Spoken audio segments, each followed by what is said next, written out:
I'm telling you guys, Dak Prescott can not only win MVP, but he can redefine what the award means. I'll let you know why. Here we go. Let's get it started.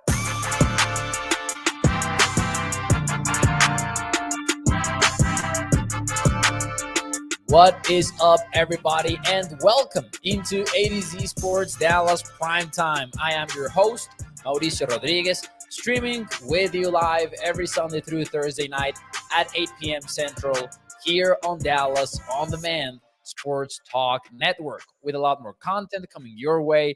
Make sure that you check out a2zsports.com/Dallas. And as always, remember to hit the like button if you enjoy content. Welcome into the show on a Monday night. It's a good night to talk some Cowboys football. Let me show you what is in store for us on the show tonight as I throw up the script on the screen.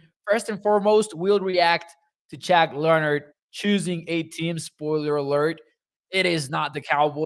Shaq is signing with the division rival Philadelphia Eagles. That means he could very well play against Dallas next Sunday when the Cowboys host the Eagles for Sunday Night Football. Dak Prescott woke up as the odds-on favorite to win MVP, and we'll talk a little bit about that. We'll talk about his competition and mostly why I believe he could really redefine what MVP means in the first place. And yes, sir, it is Monday. That means Overreaction Monday is coming up to close the show.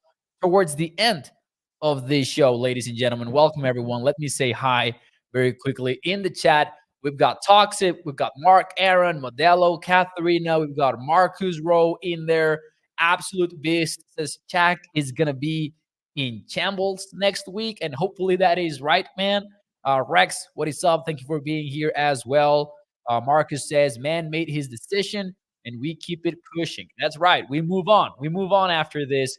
Toxic says they should do an MVP for the AFC and the NFC like the MLB.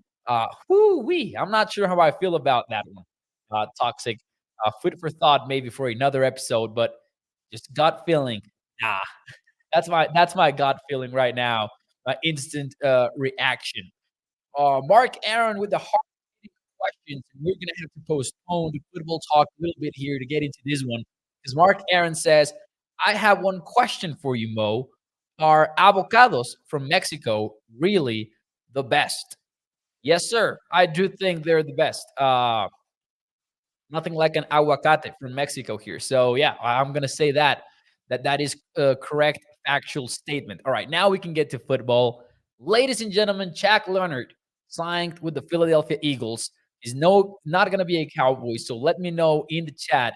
Is that a big deal, small deal, or no deal for a Cowboys defense that seems to be severely lacking in linebacker depth? Let me know in the chat. Without Leonard on the roster, that means the Cowboys will move on to week 14 and beyond with the following group of linebackers. Starters, Damon Clark and Marquise Bell, and hopefully with a heavier rotation, that is my opinion, of Rashaan Evans sprinkled in there. It's a thin linebacker room. It's been a thin linebacker room for a long time. Obviously, Leighton Van Der Esch should be in it, but he suffered a season-ending injury. Marvin Overshown should be in it, but he suffered a season-ending injury back in August. So it's not like the Cowboys didn't really prepare for the linebacker position. I mean, you could argue that they could have signed somebody in the offseason, but that somebody would have likely been somebody like Rashaan Evans anyways. So the Cowboys were somewhat prepared. They just been hit with the injury bug very strongly right there at linebacker. Big deal, small deal, or no deal. Let's see what you guys have to say. I'm going to give you my opinion in a little bit. Small deal for Katharina. Let's see here. No deal to Toxic Tom. Have you watched him play? Kind of deal. This is Bruce. Let's see here. Marcus Rose is not a big deal. Got to plug that hole somehow, though. Gregory says no deal. If he doesn't want a star on his helmet, then I don't want him. Let's see here. Pretty much everyone seems to agree that Shaq Leonard not signing with the Cowboys isn't a big deal. I'm going to say very, very small deal in the following sense. One, I would have liked the Cowboys to sign Shaq Leonard, mainly because I saw it as a can't lose proposition. Where if you signed him for a very minimum contract, he wasn't he was never going to hurt your salary cap or your situation. So it was like a low risk, high reward bet, and I love those, just like the Cowboys do. I might criticize a lot of the things that the Cowboys do when it comes to how they build the team, but making these can't lose bets, I'm not going to complain about. So yeah, I would like to see Shaq Leonard join the team. But also, I cannot go to a big deal answer here because I don't know where he was going to fit on the defense in the first place. He wasn't going to realistically take over a starting spot. At best, he was going to be involved in early down defense. But even then, it's not fun to approach. Doesn't matter if it's a first and 10 or a second and 10 or something like that. It isn't fun to have somebody that cannot cover because opponents also see that, right? Jack Leonard is on the field. All right, let's throw the football right here. They also prepared for that kind of stuff. So I'm going to say I'm not sure exactly where Shaq fitted on Dan Quinn's defense because of that. However, I cannot go to no deal because I cannot ignore that the Cowboys are basically one injury away from not having any sort of linebacker rotation at all going on.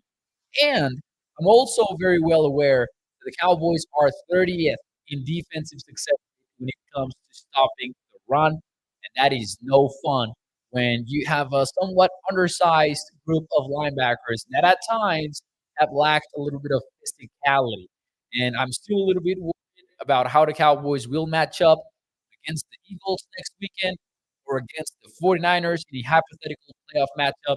I still worry about that because I'm not sure if an opposing offense goes out there on a base defense. I don't know if the Cowboys have that answer still. So I want to wait a little bit on that. But yeah, long story short, I think it's a small deal. I don't think it changes the course of the Cowboys season. I don't think it moves the needle a whole lot. I also would have appreciated if the Eagles were still struggling with their own linebacker room at Jack Leonard, as opposed to if he had signed with the Cowboys, he likely would swoop in and earn a big role right from the get-go. That actually might be one of the biggest reasons why Leonard ended up choosing the Eagles. Because it's also not like he's some people were like, hey, he's choosing a contender, and yeah, people are right about that. Eagles and Cowboys are both contenders, but it wasn't like he's a veteran on his final career year trying to get a Super Bowl ring before he walks away. He's not trying to do any of that. He is more than, oh, my mic is going in and out. Man, I hate when these happen. I don't know what that is all about. Y'all can tell me if that is better or not. I hope that it is. I don't know what that was about. I saw some comments right from the corner of my eye that the mic was cutting out. So I hope that that fixed the whole thing. If not, then I'm not entirely sure what that is. I'm gonna make sure here very quickly with some settings. Seems like we are good to go though. Um, I was saying it's not like Shaq is about to ride off into the sunset after this season. He definitely wants to put some tape together to earn a job next year. So playing was probably a big deal for him, and I do believe he has a better shot at playing in Philly than he does at Dallas, honestly. That being said, we can all move on right now. Ladies and gentlemen, today, all right, I see that it worked. The audio thing worked. So thank you guys for letting me know in the chat. And again, I apologize for the problems with audio earlier. Sorry about that. Anyways, moving on. Dak Prescott woke up today, and he woke up as an odds-on MVP favorite. Now, not a standalone favorite because he is tied, and he is tied with Brock Purdy, according to DraftKings, to win the MVP award. Jalen Hurts has dropped to third in the NFL. Tua Tagovailoa, who was recently on the Manning cast with Peyton and Eli Manning, is at fourth, but with a much higher payout. So that means that he's more of a long shot. And then at fifth, you get Lamar Jackson and Patrick Mahomes high. So I wanted to talk about this because we know that Dak Prescott deserves to be in the MVP conversation based on what he's done this year. He is the leader in the NFL in big time throws. He is the leader in turnover worthy plays. He is second in EPA per play after 13 weeks, and he just has the numbers to back it up. But he also happens to have the tape, and he controls his destiny to win the award somehow. In that, if he wins out, he's gonna eliminate the biggest argument working against them, which is who has he beaten, right? He's faced the Niners and the Eagles as the best teams that he's faced, and the Cowboys went 0-2 in those games. That's one of the arguments that people like to use against Dak for the MVP combo. But, up next, you get the Bills, you get the Eagles. I mean, you get the Eagles, the Bills, the Dolphins, and Lions. If you win out and you run the table, not only do you get a chance at winning the NFC East, but even if you end as a wild card, you're going to end up with one of the best records in the NFL, even if you're not a divisional winner. And you're going to have some of the best numbers, and you're going to be playing the quarterback position traditionally, as opposed to some of the other candidate quarterbacks that maybe have that going against them. Now, I'm not saying that it's fair, but I'm saying some of the cases against Brock Purdy and Jalen Hurts is that they have a very significant cast around them, and that specifically for Purdy, he operates under Kyle Shanahan's system, right? That's one of the things that people like to use against Brock Purdy, whether it's fair or unfair. So all I'm saying, it does seem like Prescott has some control over him winning MVP at the end of the season. But one of the things that I really wanted to get into is that it feels to me that Dak can really redefine what the award means in the first place. Because if we get down to it, it doesn't really mean the best player in the NFL. It doesn't even mean the best quarterback in the league. The actual word that is used to describe the award is valuable. The problem with valuable, though, is that it is a pretty ambiguous term to throw around when trying to describe a player. And that is why over the last few years, we've come to learn that MVP is usually an award that goes to the best record in a conference, whether it's on the AFC side of things or whether it is on the NFC side of things. And let me show you what I mean. From 2022 to 2013, there have been 10 MVP winners. 8 of those have been the number one seed in their conference. I'm going to show you the 2 exceptions. Cam Newton was actually the number one seed. Sorry. 2016, Matt Ryan, he was the number 2 seed in the NFC. That year, the Cowboys actually were 13-3 with Dak Prescott as a rookie QB. And then in 2014, Aaron Rodgers won it as the 2nd seed. You would have to go back to 2012 when the world was going to end, supposedly. You would have to go back to 2012 for a non-divisional leader to win the award. And that would be a running back, Adrian Peterson, all day. That would have been the last time that a non-division winner won the MVP award. And what I'm trying to get at here is MVP voters have a little bit of a tough challenge ahead of them entering the end of this season. Because it seems to me it's not AP, it's AD. It's AD, man. Toxic. It's AD. Had to say that into the mic as quickly as possible. I'm just kidding. But if you're an MVP voter, you don't have the cop out pick because you cannot choose somebody that is super established as a perennial MVP contender. You cannot take the easy way out and vote for Patrick Mahomes right now, the way the Chiefs offense is looking. You cannot go with Aaron Rodgers because obviously he's not played the season. Tom Brady is not around anymore. Doesn't feel like there's this clear-cut candidate that has been established as one of the best QBs in the NFL in a while because either they're not winning enough, their teams are not winning enough, or they are injured or something like that.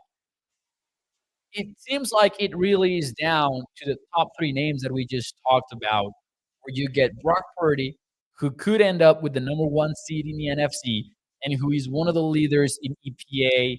He's one of the leaders in every quarterback metric that you can imagine. Get Dak Prescott, who, yes, he's a wild card quarterback, so he has likely gonna be a wild card quarterback. There's a lot of football to be played, so we don't really know what the future holds. But let's just assume for a second, if the season ended today, then the Cowboys would be a wild card team. Then you get Tua, and excuse me, then you get Jalen Hurts, and Jalen Hurts lost a lot of points on Sunday when he was unable to do anything, even with so much time against the 49ers. Now, I know the Cowboys also got blown out by San Francisco, but it does help a little bit that that happened back in October, I believe, whether it's right or wrong, but I do believe that matters. There was a crazy stat that, Jalen Hurts had 3.85 seconds to throw in average against San Francisco and still came out empty handed. Now, that high time to throw also has to do with what Jalen does to extend plays. But if you're extending the play to throw the football away, that shouldn't really matter in this conversation. He had 3.85 seconds in average. That is a whole lot compared to Dak's 2.76 in week 5, right? That's over a full second of difference. And that's the longest time that the 49ers have allowed by an opposing quarterback, by the way. And Jalen wasn't able to do anything with it.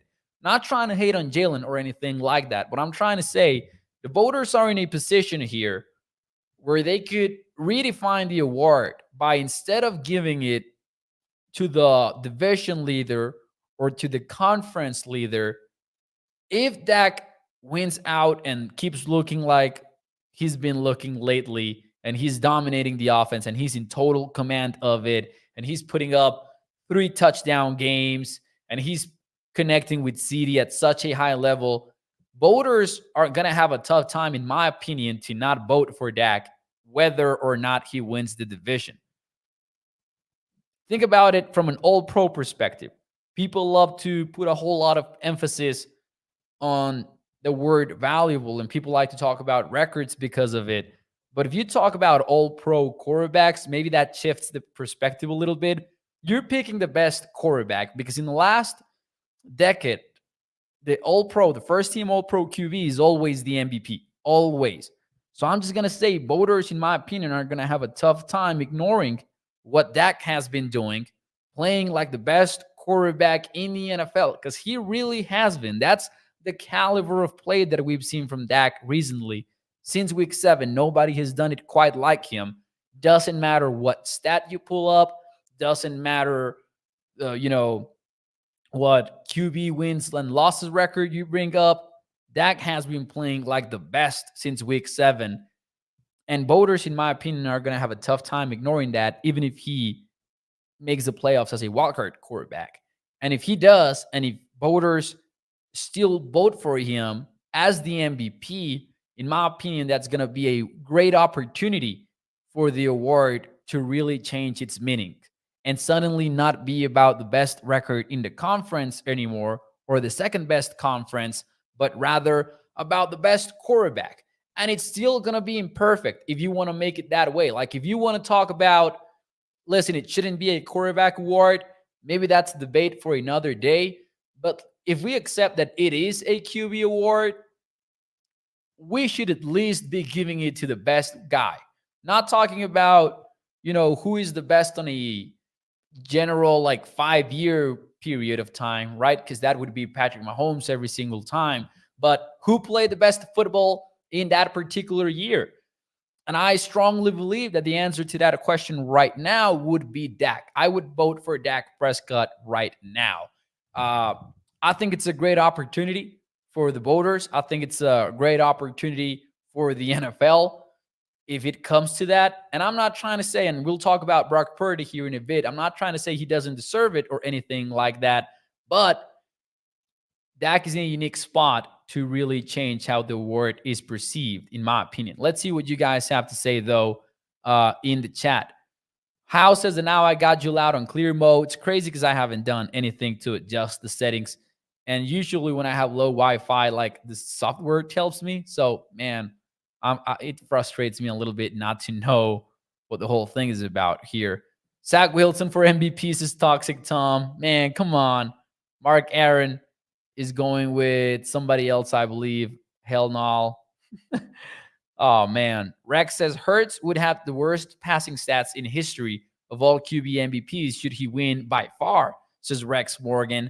That's the thing about Jalen right now. I think that he's lacking the numbers and he's lacking the tape really and the dominant wins. I really see a tough time for Jalen Hurts winning MVP, if I'm being honest. I think he doesn't get it at the end of the season. I think Brock Purdy is much likelier to get it, and not just because he won that game on Sunday, but let's just talk a bit about Brock Purdy. People like to hate on Brock Purdy, man. He was Mr. Irrelevant. He plays on a monster team. He plays for a monster play caller. So people like to say, you know what? Brock Purdy has got it easy. Doesn't deserve the MVP. I'm not sure if that is true. I'll say that. I'm going to tell you right now, if I had a vote and they asked me for my ballot today, my first place MVP would be Dak Prescott. But I'm also going to say number 2 on my ballot. And remember that now we're going to have places, right? It's not a lone vote like before. It's a ballot where they place their top 5 winners. I believe it's 5. I would put Purdy as my number 2 as of today, honestly. And I'm going to tell you why. I don't think we should punish Brock Purdy for who is calling the plays. He doesn't control that quite literally. I don't think that we should penalize him for the players that are around him. I think that would be unfair too. And I'm going to say, I think that the kid is really good. People that know the quarterback position very well, people like JT O'Sullivan, people like the Honest NFL over on Twitter, they're praising what Brock Purdy is doing with his footwork. They're praising what he's doing with his command of the offense. And yeah, Jimmy G was pretty efficient when he was running Kyle Shanahan's offense. That is true. It's also true that he wasn't this efficient. Not like Brock Purdy is being. Jimmy was basically a game manager within Kyle Shanahan's offense. And Brock Purdy has become this guy that also, can manage the game very well. And he can be very consistent with his reads and he can be consistent with his decision making. But he can also risk the football and throw the football downfield and make some explosive plays. Gotta respect what Brock Purdy is doing right now. That being said, though, I would say that I like what I'm seeing from Dak Prescott better than what I'm seeing from Brock Purdy. And I have had this belief for a while now, and it's a take that gets me a lot of hate on Twitter, but I'm going to say it again. I still think to this day that if the Cowboys dialed up Shanahan and the Niners and they told them Dak for Purdy straight up, it would take 0.02 seconds for Kyle Shanahan to accept to that trade. That being said, though, sorry about the coughing. That being said, though, I think both deserve to be in the MVP conversation. They have been very good this year. However, man, if I had a vote right now, I would vote for Dak. And again, I'm excited about the prospect of him potentially winning it as a wild card QB, because I think that would be a step in the right direction for the MVP award.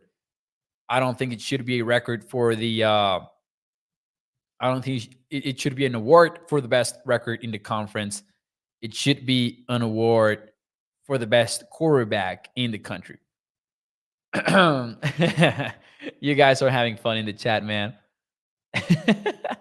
Anyways, ladies and gentlemen, let's get out of here with Overreaction Monday as we do every single week. This is our segment where we end up, actually, let's go with this one. Let's go with that one. I like that one better. It's a little bit more upbeat. I give you a statement and you let me know in the chat if it is an overreaction or is it a fair reaction? So let's get to it. We're going to start with a Cowboys one, as we do every single week. Ladies and gentlemen, the Cowboys are winning out this year. After what we saw from them on Thursday, with Dak Prescott locked in, 41 points on the board, Cowboys are winning out and they're ending the season 14-3. Let me know in the chat, is that an overreaction or is that a fair reaction? Let's see what you guys have to say. Mark Aaron starts us off with over. Rex goes with the over. Toxic Tom goes with overreaction, LOL. Man, I thought I was going to see more fairs in the comments. I'm not going to lie. Marcus asked if my birthday wasn't last week. Yeah, it's this running gag that people started where they say happy birthday to me every single day. All right, here we go. The comment section is getting balanced now. Katharina goes with the fair. Gregory goes with the fair.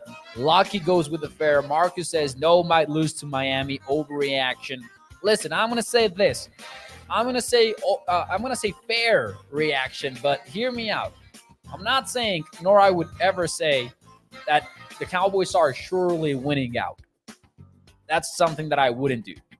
However, I'm gonna say if we take it week by week, I would probably favor them for the rest of the year. I'm also scared about the Dolphins. I'm not going to say I'm not. I'm scared about the Eagles somewhat. I'm scared about many of these teams. There are some good teams coming up for Dallas. But I think they might be favored in most of these games, if not all. So I'm going to go with fair reaction, even though it is not a sure thing, and that's not what I'm trying to say. So I want to ride the fence a little bit on that one, but I wanted to put you to the test.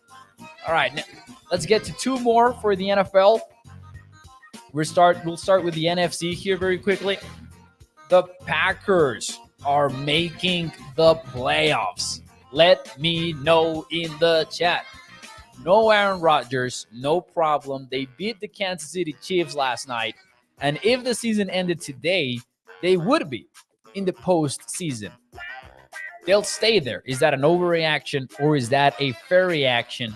Let me know in the chat. Jordan Love, man, completed 70% of his passes, went 3 touchdowns. They're looking like a good team at this point. Toxic says fair reaction. Katharina goes with overreaction. Marcus says overreaction, but they're close. Gregory goes with the fair. Rex says fair. Joey Bella says fair. My answer is fair reaction. I thought that even with a loss to the Chiefs, they were going to be in the playoffs. Now that they beat Kansas City, I'm all in on that take. I am all in on that take. They are legitimately improved. The offense is clicking a little bit. You know, Christian Watson sparked that offense a little bit. Romeo Doubs has been looking like a solid number 2 lately. The two of them had 70-plus yards on Sunday night against a good defense. They're getting fired up right now, and I gotta respect it. So give me the two of them in the postseason, and let's see what happens. It should be fun. I don't think that they're gonna be favored against any of the division champions in their wild card round or anything like that. But hey, they could play Detroit again. I'm not sure if the seedings would fit, but that would be something. That could be something for sure. Ladies and gentlemen, let's get to another one. Joe Flacco can still do it. I'm gonna keep it ambiguous. I'm gonna just go with that. Joe Flacco can still play some football. Let me know in the chat. On Sunday, the game started, and he went 4 for 5 in the opening drive with the Cleveland Browns. He lost the game. The Rams ended up winning that one by a significant margin. But let me know in the chat, man. Joe Flacco can still play football. Is that an overreaction or is that a fair reaction? Tom and I 1-5 goes with over. Rex is over. Juice goes with over. Mark Aaron is way over. Catherine, this is way overreaction. Gregory with the way over. Toxic says for the Browns, sure, fair. Man, I'm gonna go with an overreaction there as well. I'm just going to say, though, he's a better option than the Ryan Thompson Robinson and PJ Walker. He might be. And with such a good record, they might still make the postseason, man. with the handicap that he was awarded as he enters Cleveland and plays quarterback, he might end up pulling it off and just doing enough for the Browns to get into the postseason. Ladies and gentlemen, that will do it for me tonight here on the show. Do me a favor and hit the like button for me. If you enjoy the content, I am live every Sunday through Thursday night at 8 p.m. Central here on Dallas On Demand Sports Talk Network. Appreciate you all so much. Thank you so much, and I'll see you tomorrow, el día de mañana. Muchísimas gracias. Bye-bye.